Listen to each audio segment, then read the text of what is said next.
আন নামুস, যাকে মুসা আলাহিসাল্লামের কাছে প্রেরণ করা হয়েছিল। জিব্রাইল আলাহিসাল্লাম দেখতে কেমন ছিলেন?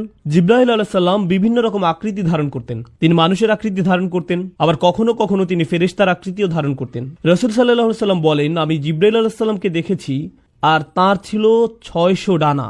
রাসূল সাল্লাল্লাহু আলাইহি সাল্লাম বলেন, তিনি আল্লাহ প্রদত্ত একটি বিশাল সিংহাসনে উপবিষ্ট হয়ে সম্পূর্ণ দিগন্তকে ঢেকে ফেলতেন। রাসূল সাল্লাল্লাহু আলাইহি সাল্লাম আরও বলেন, ওই 600 ডানা শুধু ছড়ানোই থাকতো না, তার ডানাগুলো থেকে প্রতিনিয়ত মণিমুক্তা ঝরতে থাকতো। আর তার ডানার রং ছিল সবুজ, তার পায়ের পাতার রঙও ছিল সবুজ।